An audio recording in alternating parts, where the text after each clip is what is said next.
नमस्कार मित्रों, अपने चैनल में सभी पाठकों और श्रोताओं का स्वागत करता हूं। मैं हूं आपका मित्र कवि अमर अद्वितीय बिसावर। मैं मथुरा से हूं। आप सुन रहे हैं कहानियों की श्रृंखला में एक और कहानी। आज की कहानी के लेखक हैं सुप्रसिद्ध कहानीकार शेखर जोशी जी। तो आइए सुनिए आज शेखर जोशी जी की कहानी बदबू।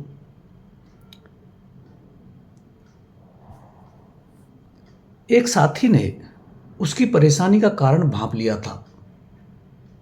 ऐसे नहीं उतरेगा मास्टर, आओ तेल में धो लो, कहकर उस साथी ने उसे अपने साथ चले आने को संकेत किया। एक बड़े टब में घटिया किस्म का केरोसिन तेल रखा हुआ था। दोनों ने अपने हाथों को कोहनी कोहनी भर उसमें डुबोकर मला।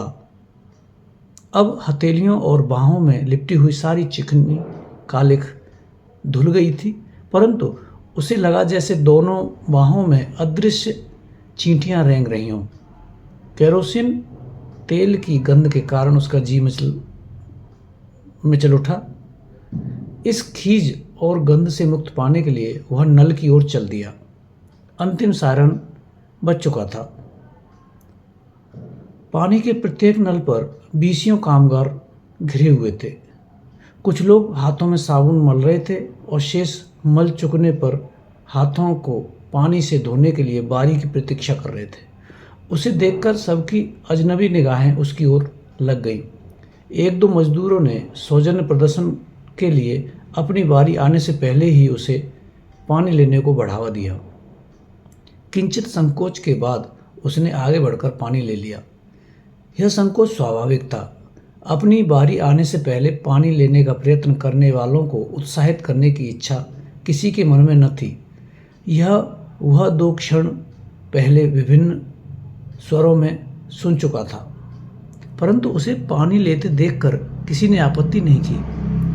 एक बार हाथ अच्छी तरह धो लेने पर उसने उन्हें नाक तक ले जाकर सूंघा।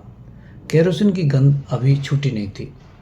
दोबारा साबुन से धो लेने पर भी उसे वैसी ही गंध का आभास हुआ। फिर एक बार और साबुन जेब से निकालकर उसने हाथों में मलना शुरू किया।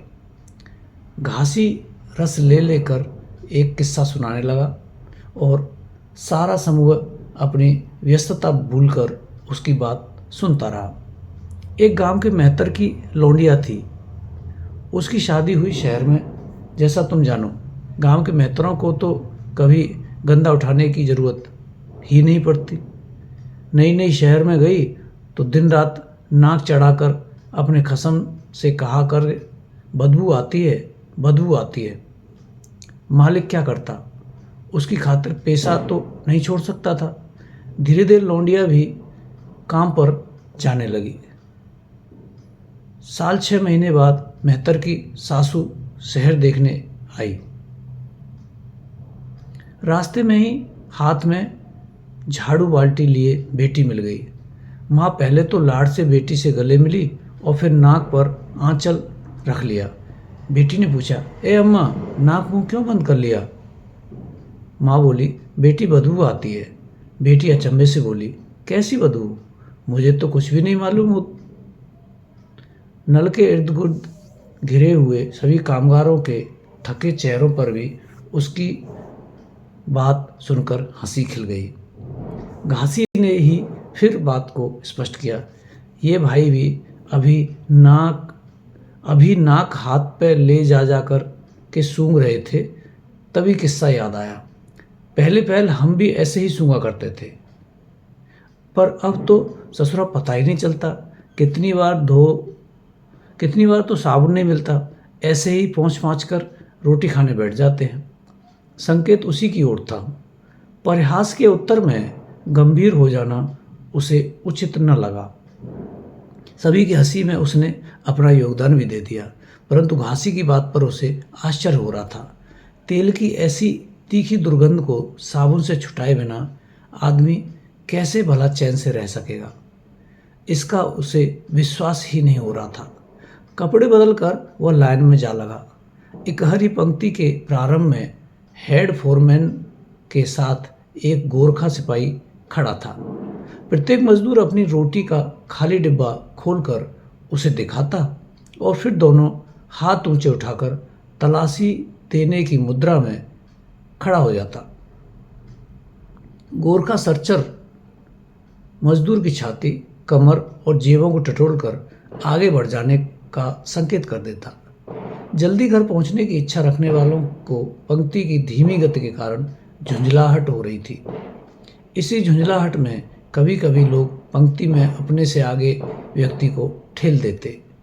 बीच बीच में मोटा फोरमैन उनकी इस जल्दबाजी को कोई भद्दी अश्लील व्याख्या पर हंस देता था। उसे फोरमैन का यह व्यवहार अच्छा नहीं लगा, परंतु उसने सुना पंक्ति में से ही कोई कह रहा था, फोरमैन जी बड़े रंगीले आदमी हैं। सम्मति प्रकट करने वाला एक अधेड़ व्यक्ति था जो अब भी कृतज्ञतापूर्ण दृष्टि से फोरमैन की ओर देख रहा था कि जैसे फोरमैन ने यह मजाक करके उन पर बड़ी कृपा कर दी हो। उसकी तलाशी देने की बारी आ गई थी। ठिगने सिपाही ने अपनी एड़ी उठाकर बड़ी कठिनाई से उसकी तलाशी ली। सिपाही के इस आयास को देखकर उसका मन हंसने को हुआ, परंतु मन पर अवसाद की धुंध इतनी गहरी छा गई थी कि वह हंस न सका। बड़े फाटक से पहले फिर इकहरी पंक्ति बन गई, परंतु इस बार पंक्ति के परले सिरे पर खड़ा हुआ सिपाही तलाशी नहीं ले रहा था, वरन यह देखने के लिए खड़ा था कि कोई व्यक्ति कटघरे में आड़ी गिरी हुई लकड़ी को लांघे बिना न चला जाए। अन्य सभी मजदूरों की भांति वह भी आड़ी गिरी हुई लकड़ी को लांघकर बाहर चला गया। पीछे मुड़कर उसने फिर एक बार कटघरे की ओर देखा। लोग अब भी एक एक कर कूदते चले आ रहे हैं। इस उछल कूद का प्रयोजन वह नहीं समझ पाया। गेट से बाहर निकलकर उसने अनुभव किया जैसे वह बंद कोठरी से निकलकर खुली हवा में चला आया हो। क्या आफत बना रखी है, अनायास ही उसके मुंह से निकल गया।